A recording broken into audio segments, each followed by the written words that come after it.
This is Leven Online Radio, and you're listening to Leven Life with me, Val Sonley. Royal Mail's busiest month of the year is December, with so many of us posting Christmas cards, letters and gifts to friends and families. So this month's edition of Leven Life is all about postmen and women and the post they bring. In a packed show, there are interviews with local postmen past and present, including a 90-year-old retired postman from Kildale whose foot round covered 14 miles of moors, hills and dales every day. Items to educate and entertain, poetry, reflections and a wide range of anecdotes and memories. I'm going to kick off with a quick quiz question. So, after the 2012 London Olympics, the Royal Mail painted a postbox gold in the hometown of each British gold medalist. Where was the nearest gold postbox to the Leven Valley? Whose achievement did it commemorate? And what was the event? And I'll give you the answer at the end of the programme. Our postal workers are often more than just deliverers of the post. Their visits form part of the rhythm of daily life. They keep us connected to those who think of us and wish us well, and facilitate our personal finances and administration. And they have an insight into the communities they serve that few others do. For example, in Faesby recently, it was our postman, Lee, who realised that something must be amiss when an elderly lady didn't pick up her post, and it was he who raised the alarm. So let's start with that postman from Kildale. Derek Dale, who's 90, was, for 35 years from the mid-1950s, the postman covering Kildale, Lonsdale and Baysdale, up above where the River Leven rises, an area of farmland and moors. I went to visit him and his wife Hilda one cold November afternoon, and you might be able to hear the kitchen fire crackling in the background. In the days before post vans, a postman's round could be quite a trek, so I started by asking how far he had to walk every day. 13 miles, 14, just under 14 miles altogether it was. It was a walking round really then. Yeah. You had to go to Lonsdale and then come back and then do all top end of Kill and go to Baysdale. But on the morning you came down and then went to the station and got letters off the train at about 25 to 8 then. Then you went, after you sorted them, there was like the two rounds, little round and a big round. And then you just went and that was it. I left post office about 20 past 8 on a morning and I was back in for 1:35, somewhere there. Okay. It was all walking then. Yeah, well, letters used to go on train to Middlesbrough. Five train? 5 train to Middlesbrough then. Send them to Middlesbrough, get them from Whitby on a morning, but send them off to Middlesbrough on a night. Well, it was different then, everything had to be sort of best you could.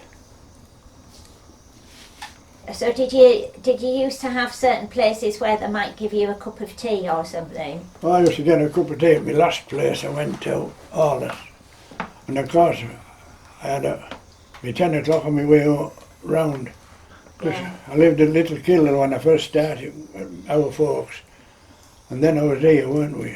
I was New Row for 8 years, like.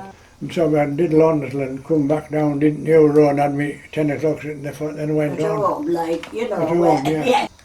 But I always stopped at McDonald's, because I often worked for them beforehand quite a bit. Had a cup of tea there on a dinner time.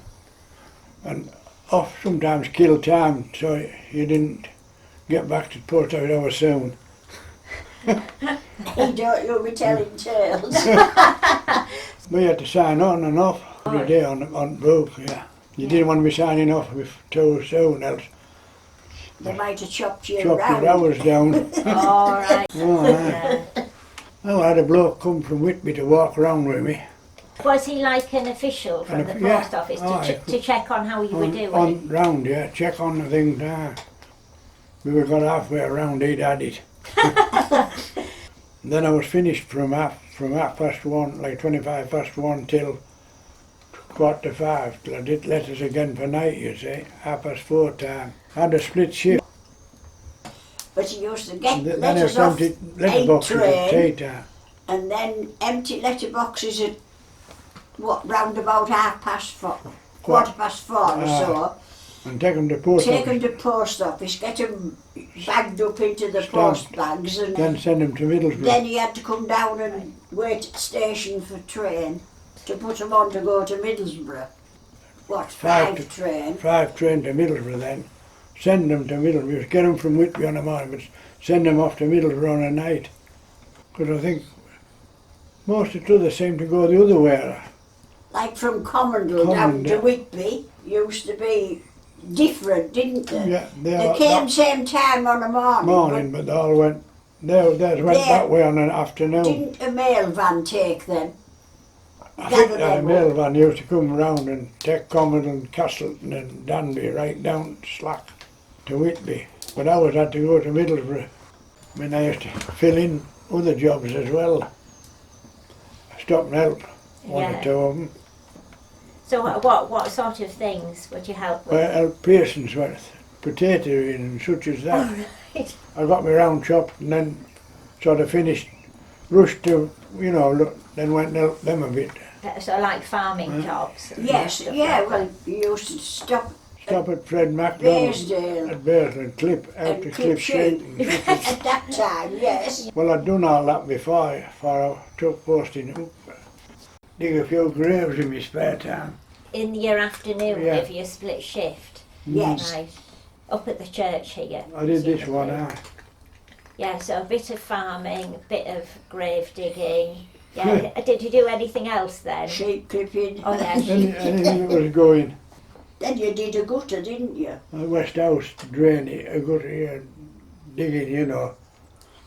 A war job, just had to be passed by them, but for old Mr. Cook at West House, anything just to make a bubble, so, I mean, what had it was only £9 a week when you first started posting on it. That was our top line and all. Then you just stamp off and, Yeah, yes. So I mean, obviously everything else was cheaper then, but Oh, yeah. did it seem like not a high wage? no, you just, wasn't much more than farming, was it? Working on a farm, it would have been about the same, I think. Yeah, yeah. It was, you know, I mean, we managed, didn't we? Sort of. You just, well, you made it You had manage. to make it manage, I mean, yeah. there's nobody going crying to somewhere now and give you the bob or two extra to help you out. Well, I took a fortnight's holiday because I had it to come, and I went with Alan Smith, the bloke over there, who was thrasher. Went thrashing for a fortnight.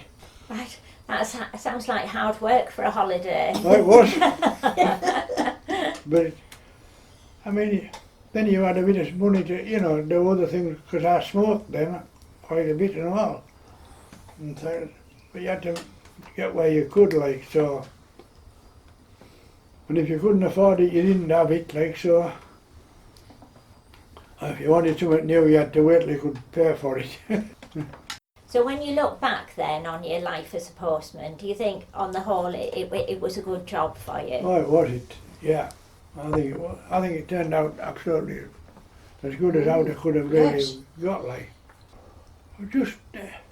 Well, it was just every day, you know, you just went every day and you just met people and you knew everything that was happening in the place and what wasn't happening and what folks knew and what folks thought you didn't know. And, Gossip. you knew whether it was right or it wasn't right, a lot of it. So it was quite a sociable job.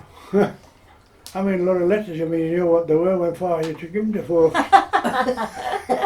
The folks thought you didn't know, but I mean, you were bound to get to know or some of it like. Same as a lady who said, give her a letter one day, I wonder what that's for. I said, I couldn't really tell her she was for Gisborough maternity ward. Then about hours long after somebody said, oh, so-and-so's expecting. I said, I've known that month. Things like that. And folks who got into trouble with, you know, debts and such. I mean, you knew which was debt letters, they were in trouble with them, but you had to keep that buttoned. But did you actually pass on news when you went on your rounds about News? Yeah, you had to mind what news you were taking round. had to be a bit discreet? Oh, you knew there was all this trouble that house, that was that, you know. You Yeah. had to keep your And be careful because people were related, you know. Oh yeah, Oh, yes, that is the thing round here, isn't it, with the old families? Oh, Yeah, yes, yeah. all it was saying if we got a letter. Folks didn't alter name on them, you know, just Mr. Cook or Mr. Some, you know. I got Mr. Pearson. Which one do you take it to? There's Mr. Pearson there, Mr. Pearson there, and Mr. Pearson there. You sort of look at it 2 or 3 times, oh, that'll be for Mr. Pearson, or that'll be for George, you know. Or, the same as with Cooks. Arthur and Marley were both sheepdog trial men, so you had to. And then there was lads that did things, they were all Cooks, so you had to remember, try and get it right one. But there was no initial and no nothing, just Mr. Cook a lot of times on them. Well, it was quite interesting to, you know, to keep around that, find where you could help and where you couldn't. And I mean, I liked sport, yes, hunting and such as that is. I mean, I knew where to be when the hounds was here. I bet if the hounds took off here, I bet I was where Fox was coming. And just to give you a bit of background about Derek and Hilda. Derek was born in Chopgate in 1929, as was Hilda 4 years later. He moved to Kildale when he was 12, and when he left the village school there, he went to work on a farm at Billsdale Hall, and it was back in Chopgate that he met Hilda. His time on the farm was before the days of tractors, when work had to be done with horses, which was really hard work. After some years there, he went to work at the Chrome and Chemicals factory at Early Nook, lodging in Dinsdale, which was better money, but a very grim environment to be working in. And then, because he was no longer in an exempt occupation on a farm, he was called up, joining the army in 1951 as a gunner in the artillery. He'd never been away from home before, but went first to Oswestry, then Wales, London, Egypt and Akbar. But he was invalided out of the army with severe rheumatoid arthritis and spent about 4 months in hospital in Catterick before being discharged. Although he tried farm work again at Ingleby Greenhow, his hands couldn't cope with the cold and wet, and he was fortunate enough to get a job as a postman, first on a temporary basis and then permanent. We'll be hearing more from Derek and Hilda later. For now, let's hear from David, a postman in Middlesbrough, to see what his working life is like today. I'm with David, who I've just fortunately managed to catch on St Barnabas Road in Linthorpe. So could you just talk me through a typical day, please, David? Yeah, roughly start at 7 o'clock. Then we prep all our mail for a couple of hours. This is in Middlesbrough, yeah, Cannon Park. Then we have to put it into our fittings. That'll take an hour and a half or so. Fitting? Yeah, well, the fitting, you know, every house has a slot, so it's the mail's slotted into each. Like little pigeonhole? Yeah, that's it, yeah, and it's all in order. And then we tie it up because it's all in order, so we just pull it out, tie it up. We come with a van, we work in twos. Right. Now, we work with a van, 2 of us, and we cover our whole round using the van now, with all the parcels in and everything. And so how big is the round that you cover? With the 2 of us, it's about 1,700 calls. Yeah. So that's one of the bigger ones. 1,700 calls altogether, yeah. So do you get to know people in the community? Oh at yeah, all? yeah. Especially if you do it year after year after year. So I've been doing this particular one for about 8 years. So I don't know everyone, but I know where the relatives are from when I leave a parcel and stuff like that. Yeah. And who the friends are and who you can trust and all that. People know you, and it's changing now though, because now we're privatised. Time's sort of the essence, and so there's less. Yeah, I mean, I wouldn't say you can't do it like you used to. Years past, you might stop for a cup of tea, but you can't now because you're monitored. So I mean, not that they like pull you up, but they know if you stood still for 5 minutes, they know. Right. So, but they can monitor you now. So how much walking would you say you're doing? I think it's average about, now it's only 6 or 7 miles a day, yeah, so. And the rest of it is in the van? Well, yeah, well what we do is we'll drive to one place, and then do a loop, and we'll drive somewhere else and do a loop, and we do that till we're finished. A bad day 30 years ago was 1 or 2 bags, now we have 10 or 12 each now. So parcels have increased a lot, the mill's slowly dying off, parcels are making up for it by increasing. In very rural areas, the postman's visit could be especially important socially. Here are Joy, then Janet, with memories of one of their postmen, Maurice Blenkinsop. Hi, I'm Joy, and I was brought up on Meeks Farm in Carlton in Cleveland. And I've got happy memories of the post coming, because we didn't always get lots of visitors up there. We were quite a long way from the village. But every time the postman came, Mum gave him breakfast.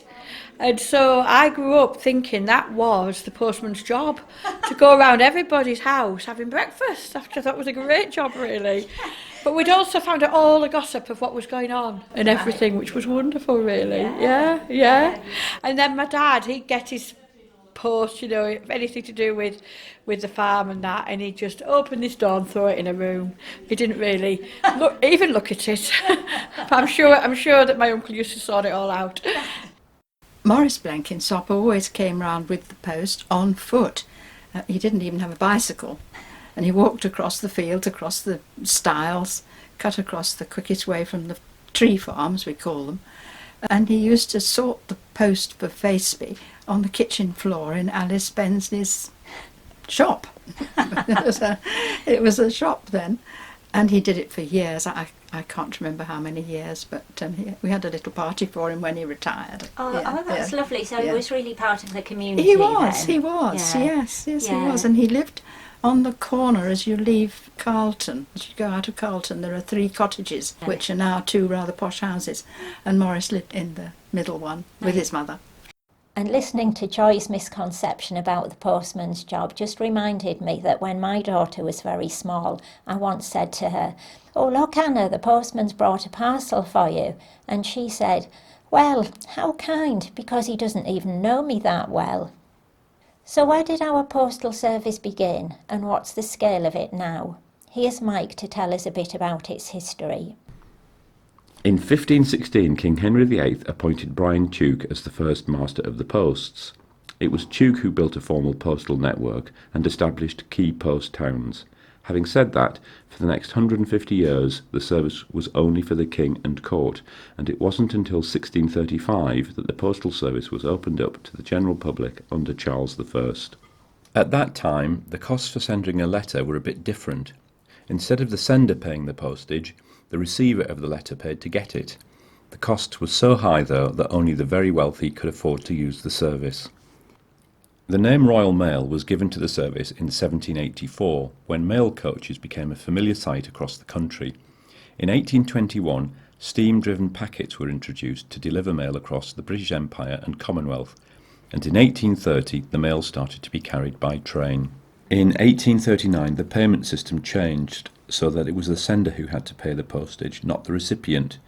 In 1840 the Royal Mail stopped charging by distance and introduced a flat rate for postage, which could be afforded by everyone except the very poorest. This was when the penny black, the world's first adhesive postal stamp, was launched. 68 million were used in the first year alone, and 5 years later, in 1844, that figure had risen to 242 million. People's ability to communicate with one another for social or business purposes was revolutionised, and it's difficult to overestimate the significance of this social change. In 1853 the first post box was introduced. These were green to start with.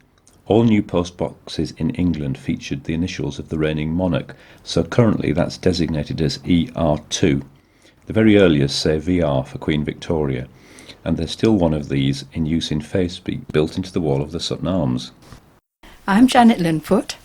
We've lived in Faceby for 50 years now. The post box is probably from between 1881 and the post office said 1904. But as Queen Victoria died in 1901, January 1901, it must be earlier than that. It's in the wall of the pub, actually built into the wall of the pub. And there was a move earlier on this century to have it changed for one with a wider slot, because the bigger envelopes that people use these days wouldn't go into the box itself. But as it's quite a historic piece of the village history, we did actually decide not to change it. One of the main difficulties was when we used to post film back to be processed in little boxes, and they wouldn't go through the slot. So people used to stand at the corner and wait for the postman to come and hand it over. By the late 19th century, there were between 6 and 12 mail deliveries a day in London, allowing correspondents to exchange multiple letters within a single day. In many areas, a postcard sent in the morning could be delivered in the afternoon. First World War saw a huge increase in letters and parcels being sent to loved ones fighting abroad, and family and friends at home eagerly awaited cards and letters in return. At its peak, staff were handling 12 million letters and 1 million parcels each week. And of course, in the First World War, the visit of the postman wasn't always particularly welcome, bringing with it as it did the potential to hear the worst news imaginable. On the 23rd of April 1918, my own grandmother, Jane Grey, was 8 months pregnant when she received this telegram. Regret to inform you, 2nd Lieutenant A. Grey, 5th Yorkshire Regiment, was killed in action April the 4th. The Secretary of State for War expresses his sympathy, and that was sent from Infantry Records No. 1, York. And when I hold that piece of paper in my hands now, I can't begin to imagine how it must have been for her as she held it in hers. So, a memorial service was held for her husband, Archie Gray, at Southfield Road Methodist in Middlesbrough. But then, a week after that original telegram, she got another one, so dated the 30th of April. This one said, 2nd Lieutenant Archibald Gray, Yorkshire's, prisoner, wounded, wiring camp when known, and that was sent from Prisoners, South Kensington. In fact, Archie hadn't been killed, but had been very badly wounded and been taken by the Germans to a field hospital and then from there to a prisoner of war camp in Schweidnitz, which was then in Germany, though it was later renamed and is now in Poland. But at that time in the war, things must still have been so confused, and news got through at different times, and so on the 15th of May 1918, Jane had a further telegram from Buckingham Palace which read, "The King and Queen deeply regret the loss you and the army have sustained by the death of your husband in the service of his country. Their Majesties truly sympathise with you in your sorrow," and that was from the Keeper of the Privy Seal. But then eventually there was the message from Archie himself which said simply, "Am well, please send food." And finally, on the 23rd of May 1918, Archie and Jane's first child, also called Archie, was born. So what an incredible month, from the 23rd of April, from that first telegram to say that her husband had been killed, having his memorial service, hearing that he was wounded, another telegram from the King and Queen to express sympathy that he'd been killed, and then finally the message from Archie himself and the birth of the first child, you know, exactly a month to the day from that first telegram. Postcodes were rolled out between 1965 and 1974, and first and second class letters were introduced in 1968. 1981 marked the end of the Post Office's control of the National Telephone Service, which it took over in 1912. In 1986, the Post Office was organised into 3 separate businesses: counters, Royal Mail Letters and Parcels, which became Parcel Force in 1990. In 2011, the Royal Mail was privatised, but with a commitment to a uniform and a 6-day-a-week service enshrined in law. In 2016, the Royal Mail celebrated 500 years of its existence. In 2018, Royal Mail delivered about 14.4 billion letters, and including the parcels delivered by Parcel Force, 1.2 billion parcels. Its workforce is about 143,000. so 1 in every 192 workers is employed by the Royal Mail. There's always been a certain romance about the post and postmen, about the lives they connect through the mail, about the journeys that letters take to reach loved ones, and they're well represented in music and literature. This is Chris Pearson reading W.H. Auden's well-loved poem, Night Mail. This is the night mail crossing the border, bringing the cheque and the postal order. Letters for the rich, letters for the poor, the shop at the corner, the girl next door. Pulling up Beatock, a steady climb, the gradient's against her, but she's on time. Past cotton grass and moorland boulder, shovelling white steam over her shoulder. Snorting noisily she passes, silent miles of wind-bent grasses. Birds turn their heads as she approaches, stir from bushes at her blank-faced coaches. Sheepdogs cannot turn her course, they slumber on with paws across. In the farm she passes, no one wakes, but a jug in a bedroom gently shakes. Dawn freshens, her climb is done. Down towards Glasgow she descends, towards the steam tugs, yelping down a glade of cranes, towards the fields of apparatus, the furnaces, set on the dark plain like gigantic chessmen. All Scotland waits for her. In dark glens beside pale green lochs, men long for news. Letters of thanks, letters from banks, letters of joy from girl and boy, receipted bills and invitations to inspect new stock or to visit relations, and applications for situations, and timid lovers' declarations, and gossip from all the nations. News circumstantial, news financial, letters with holiday snaps to enlarge in, letters with faces scrawled on the margin, letters from uncles, cousins and aunts, letters to Scotland from the south of France, letters of condolence to highlands and lowlands, written on paper of every hue, the pink, the violet, the white and the blue. The chatty, the catty, the boring, the adoring, the cold and official and the heart outpouring. Clever, stupid, short and long, the typed and the printed, the spelt all wrong. Thousands are still asleep, dreaming of terrifying monsters, or friendly tea beside the band in Cranston's or Crawford's. Asleep in working Glasgow, asleep in well-set Edinburgh, asleep in granite Aberdeen, they continue their dreams. But who shall wake soon and hope for letters? And none will hear the postman's knock without a quickening of the heart. For who can bear to feel himself forgotten?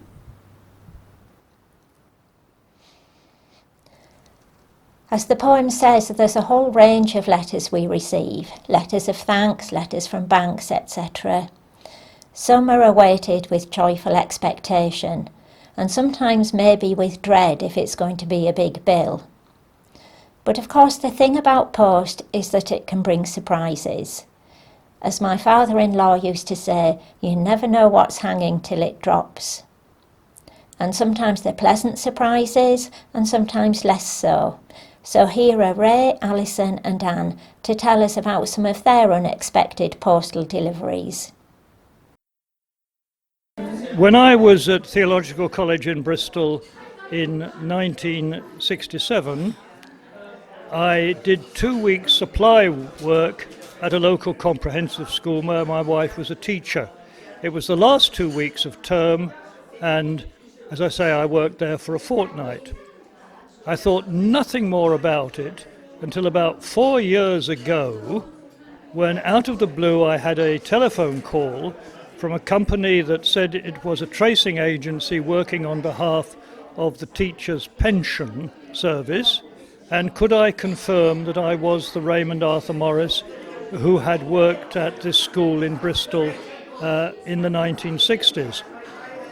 I said I had, was rather suspicious as to whether I was going to then be asked to divulge my bank details and so on, but no such thing.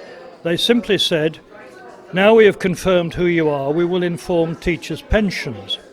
A couple of weeks later I got a letter from Teachers' Pensions, which was clearly authentic. It was on their letterhead, and the address was the address that I knew was their correct address in Darlington, simply asking me to confirm the 2 weeks that I had worked. I then sent them a letter saying that unfortunately I couldn't remember the exact dates, but it was the last 2 weeks of the summer term in July 1967. They then replied saying that since I had worked for less than 2 years, I was not entitled to a teacher's pension, but I was entitled to the return with compound interest of the contribution that I had made during that period to a pension. And there was enclosed for me a cheque for £16, which just about covered my wife's lunch that day. Yes, when I retired, I got lots of letters and cards from ex-pupils. And then one day a parcel arrived, and it was beautifully wrapped again, but it was filled with fabulous beauty products just for me. And the whole thing was anonymous, but it was such a lovely gesture. I've used all the products, they've gone now, but I do remember that parcel and receiving it on that day. But it's those sorts of things that when you get a letter in the post, I think it's so lovely. This year I've had 3 lovely letters from people who have been, they've included photographs of their new babies and that sort of thing. And so you catch up on real life, don't you, as well, a little bit. But I love getting a letter, and hardly anybody writes now on real paper and puts a stamp on and posts a letter. So it's just nice getting a letter in the. When I was 16, my first boyfriend sent me a huge parcel in the post just before Christmas, and it was beautifully wrapped, and I was really excited. And when I opened it up, there was this white tissue paper with a great big bow on it, and I tore it open, and inside there was a quilted pink bri-nylon dressing gown with a mandarin collar in silver lurex, and it zipped up the back. It was the most hideous item, and I think his mother had chosen it from her catalogue. Things did not go well. We've talked about the joy of receiving post, but there can also be a joy in sending it. Here are Alison, Ray and Hazel on the subject. I was going through some photographs of my parents, and I found a fabulous one of a couple that my mum and dad used to go on holiday with. And I thought, what a marvellous photograph. It's no good for me. I'll send it to them. And so that was another letter that I've written this year. And they were so pleased to get a letter with this photograph in that they sent me a letter back. Thank you. So it's just a nice way of communicating, keeping in touch with people. I would imagine that you use the postal service more than the average person. That I think you write more letters, you send more things to people. Is that right? You're quite right. I do that, and I also send in a number of competition entries by post, crossword entries. But the fun I have with stamps is that I get from the Philatelic Bureau details of the upcoming new stamps. I normally order a small set, and I then choose appropriate stamps for appropriate people. This can be quite fun. We had some Air Force stamps, and a friend at church was very proud of being in the Air Force, so when I wrote to him, I'd put one of the Air Force stamps on. The only problem was the stamps showing dinosaurs, because I thought that people might object. I also have some stamps from horror comics, and I'm really rather reluctant to send Dr. Death to any of my medical friends. I'm just wondering, in fact, whether there has ever been a court case based on the fact that someone has been defamed the stamps sent to them.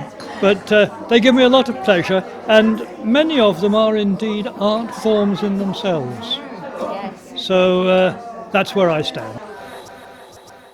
I'm Hazel, and I do have a story, an anecdote about the post. It happened several years ago when there was a few incidents on the news of anthrax scares, and what happened was I was posting a package to my sister-in-law. It was her birthday, and I always use recycled envelopes, and so I grabbed an envelope which had actually been used for sending me some special substance to fix plaster of Paris because I was doing some models.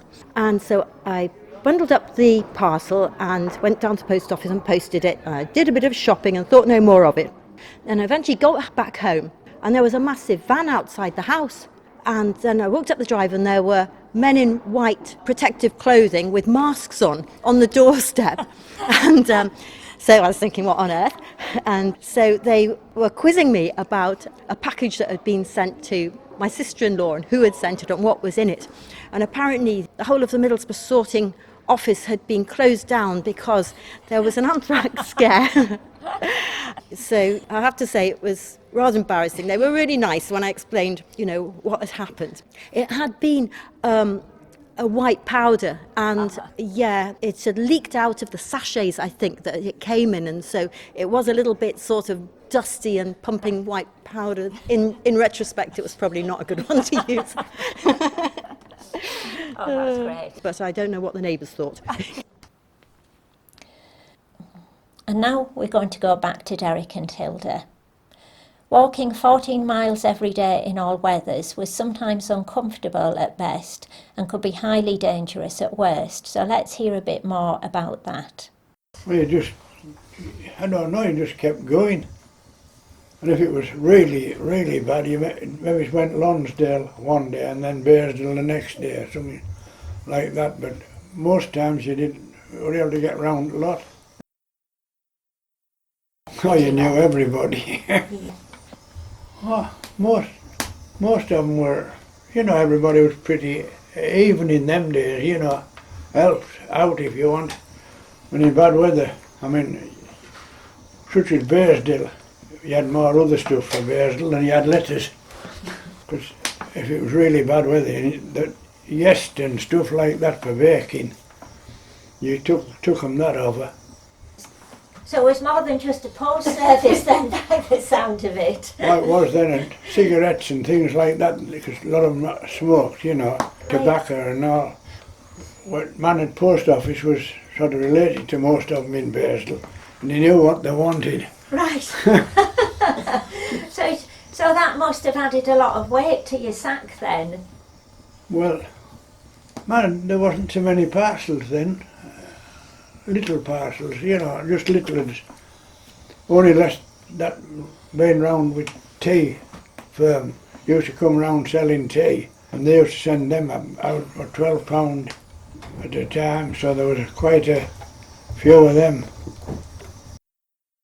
And nobody knew where you were because you just set up, because if they wanted to find you, they couldn't ring up and find you. Yeah. Only them, even like Bearsdale, there wasn't a telephone in Bearsdale. If you went over, when you were over there, you had to get back best you could. Oh, we had some rare days in snow, because in 66 was 64, with that helicopter that led stuff to Bearsdale. Really? Well, was it 63? There was a really bad winter in 63. 63, yes. They led stuff to Bearsdale with helicopter, and they said nobody had been in and nobody had been out. Well, I saw them loading in first load here, and I saw them tipping a load in Bearsdale when I was over there. Yeah, and it's fodder for the beasts and sheep. Yeah. Yes, yeah. Well, there was four families. Yeah, like Bearsdale Abbey and Law Farm. Was it? Thorntree and Law. Thorntree and Law Farm. It was nearly as easy as walking on roads, because it was that deep. It was the hardest on top. You just walked on top of it. And you still got through? Oh, you just walked on top of snow till you went over. Was it in the 60s when Digger went to Bearsdale? He started Bairdsdale Road here and it took him 6 weeks to get to Bairdsdale. Digging through the snow? Yeah. That's unbelievable, isn't it? Because it was... Every night he brought thing back to Kildare. He had to start again at this end and dig. Because it had blown in overnight and filled it all in that he'd done the day before. Yeah. But you had a lot of queer sort of days to go over there, hadn't you? Like storming, you know. Storms. You had to watch what you were doing. Like you sort of knew be near it. You didn't know where you were at times, but you just keep going. You come to something, you know. A worst storm I had was when I got to Bairdsdale, and then I come back. I didn't come back to Battersby Bank. Come straight over down to Battersby, and then got a ride up with snowplough up to Kildare. Right. But you couldn't face it up the moor. It was just.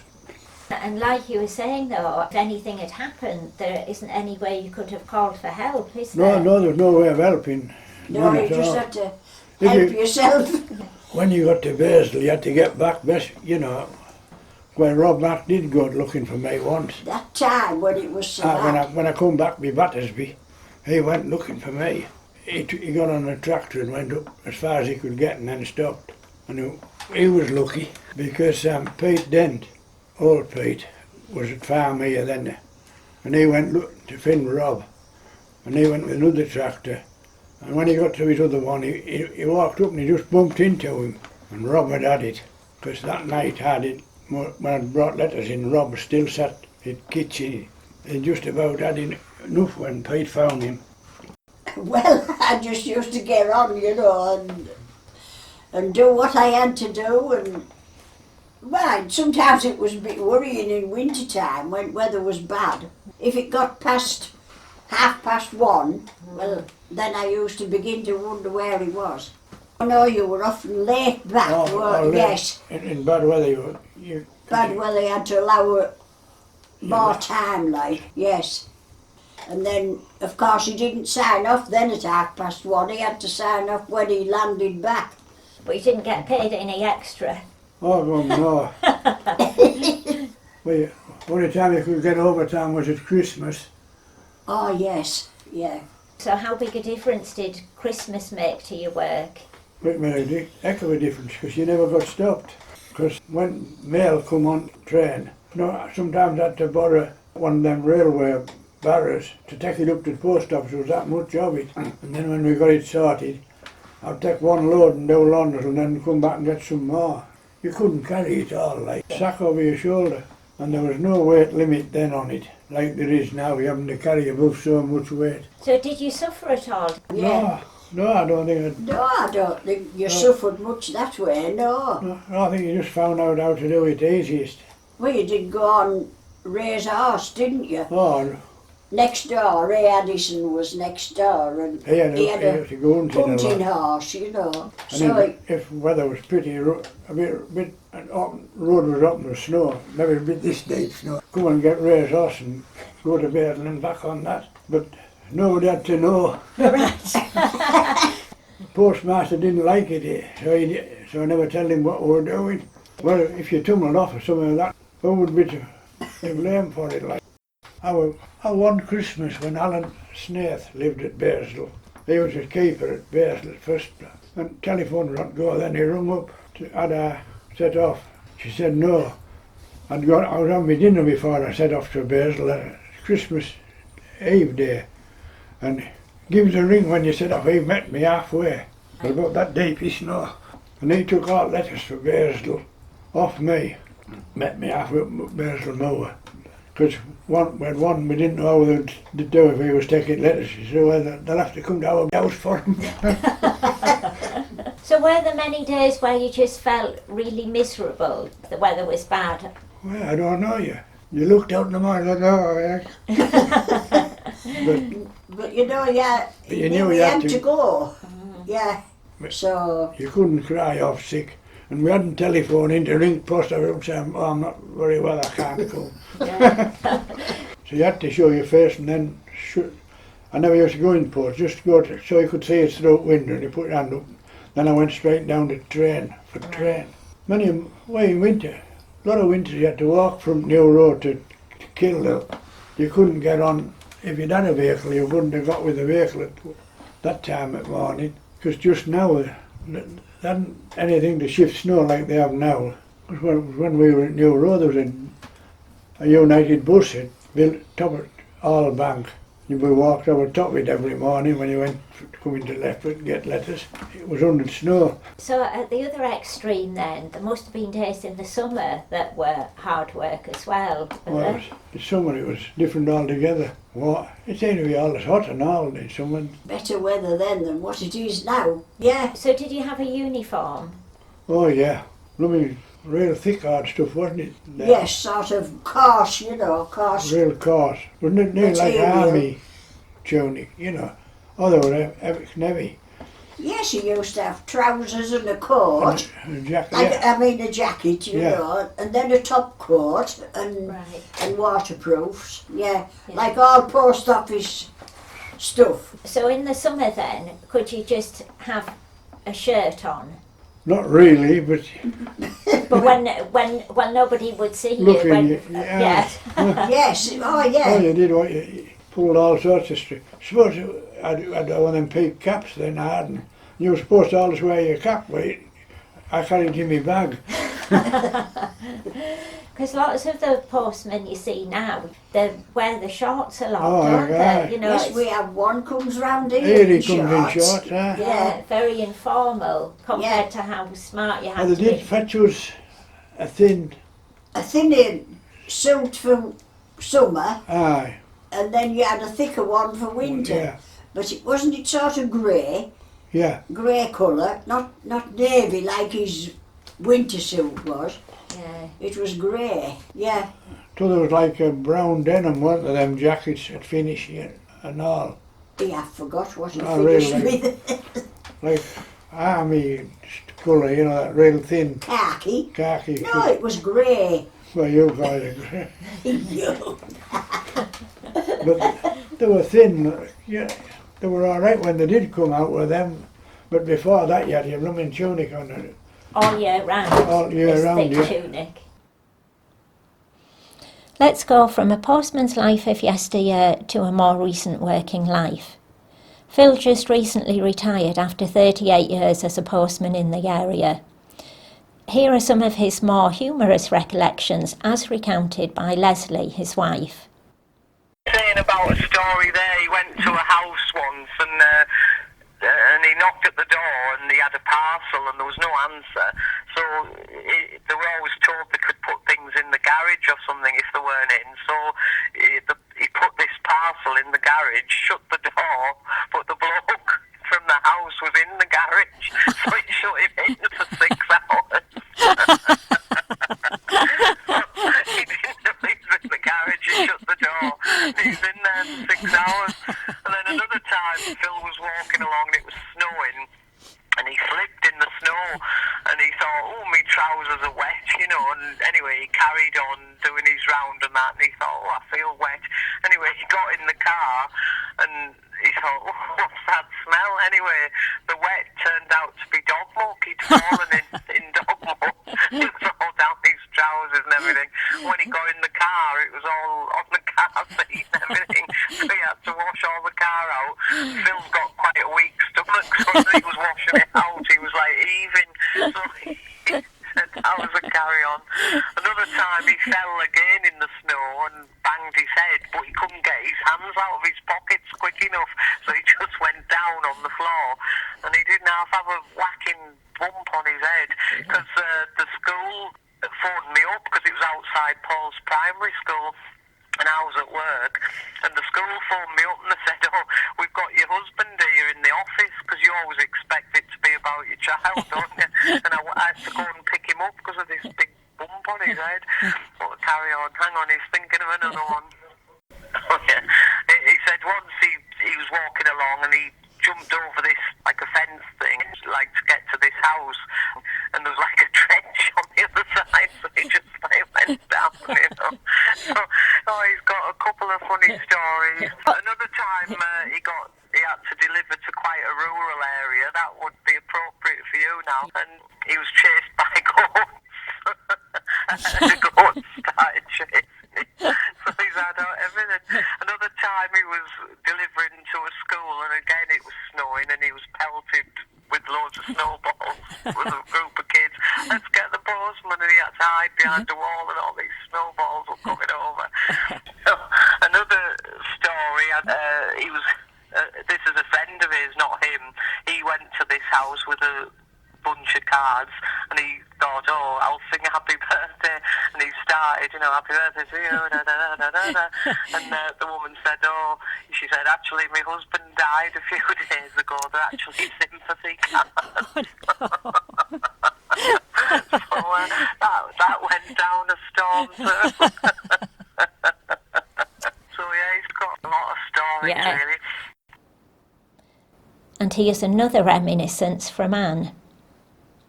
One Christmas, as a student, I was doing the Christmas post, and you'd sort of pick out the letters and to hold them up to look to see where you're delivering them. And the person who was posting this letter had used very thin paper, and it said, I could read through it, and it said, you have to be careful because he's found out about us. And I thought, well, if you use such cheap writing paper, no wonder. According to the Royal Mail, one of the greatest hazards to the health and well-being of postmen is dogs, with over 2,000 attacks reported every year. Here are Beatrice, Julie and Alan with some potential solutions.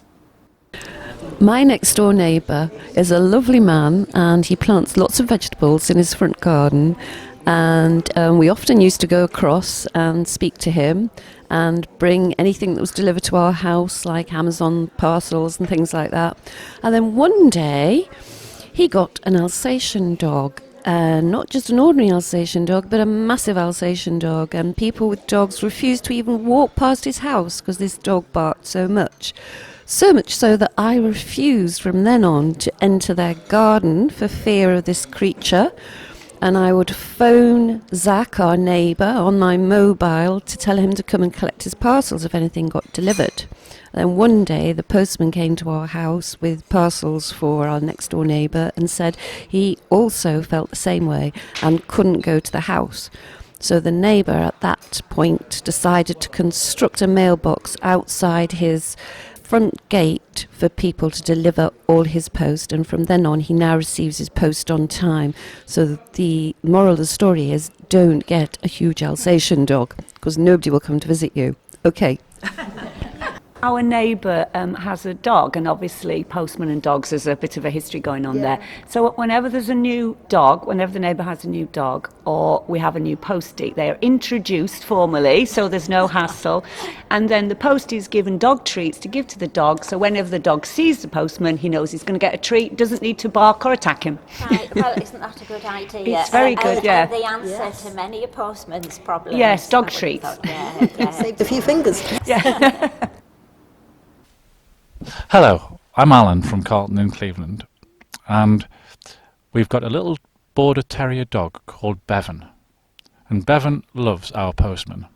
Our postman is called Lee, and when Bevan was a little puppy, he met Lee, and Lee handled him very nicely, and he's remembered him ever since then. So much so that when Lee comes through the village in his red van, Bevan runs after him, and Bevan gives him so much fuss. I think Lee must be his favourite person in the world.